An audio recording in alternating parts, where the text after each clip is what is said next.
So word on the street is that the new MPCs are on the way. You're excited. You can't wait for the announcement to drop. But I'm here to give you 5 reasons why you don't need the new MPC. So let's get into it. This isn't going to apply to everyone.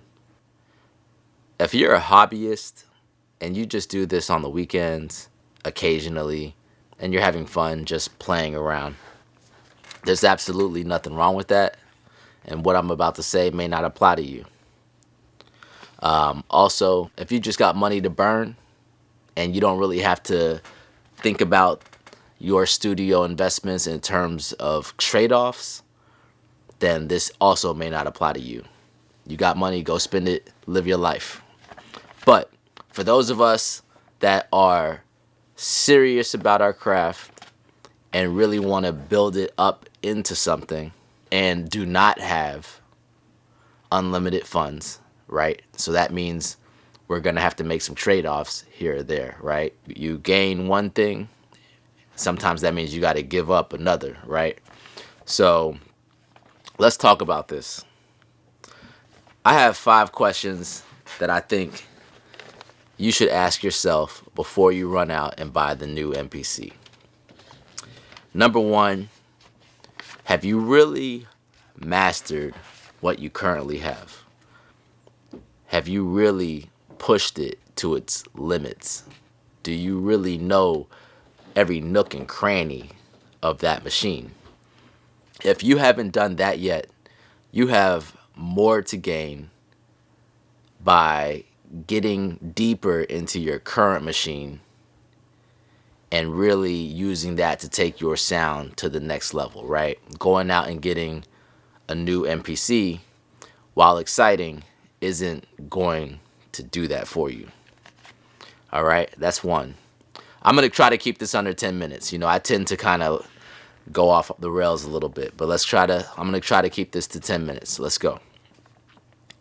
Number 2, have you gotten your studio right in terms of sonics and monitoring accuracy?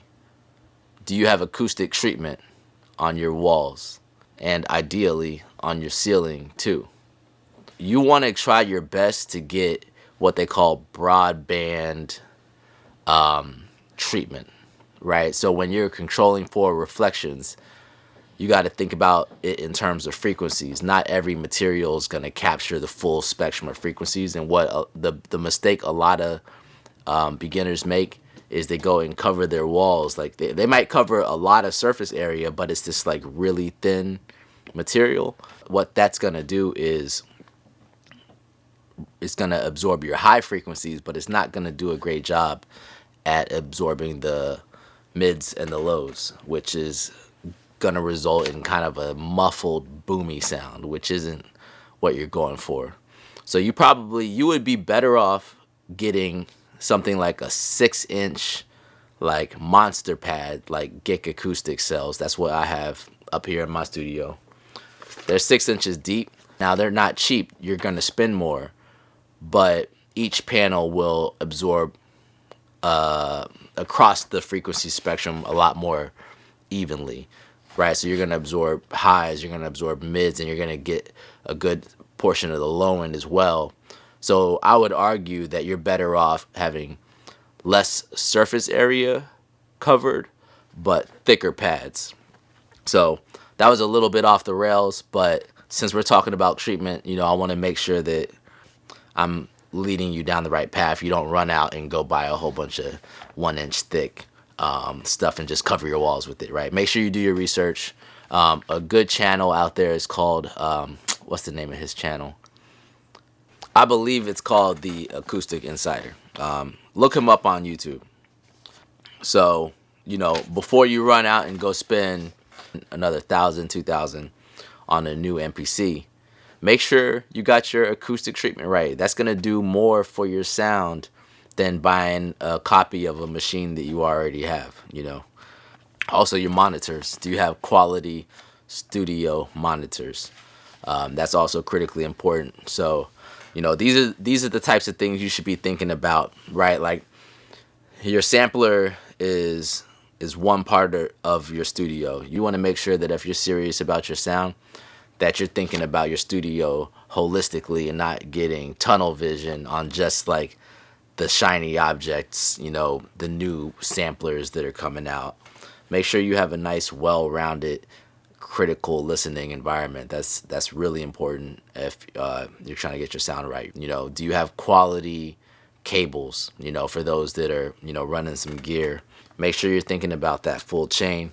Get all that right. If you have all that in place and you got some extra money to burn, then go live it up. Number 3. This is important. Have you established discipline, right? It's exciting when something like a new MPC is coming out, right? I mean, even after, the video I made about why I'm moving away from my MPCs, even myself, I can't help but be a little excited and curious on what they have coming, right? It's human nature, but I encourage you to take a step back and, take a few breaths and really think about, have you gotten yourself into a routine of discipline? Are you consistently creating and perfecting your craft, mastering your art? If you haven't gotten to that point yet, going out and buying a new MPC is likely just going to be a distraction and just keep you bouncing around more and making less progress. So I highly encourage you to, focus on building good habits, get into a routine, and have discipline around your craft, and really get to know your machine, and build yourself a solid workflow, build yourself a solid sound, right? Get all that right first. And number 4, this one's important also. Before you run out and spend your hard-earned money, do you have a vision for how this is going to help you make better music? How is this going to fit into your existing workflow, right? Is this just a redundant piece of machine that is just going to have you bouncing around?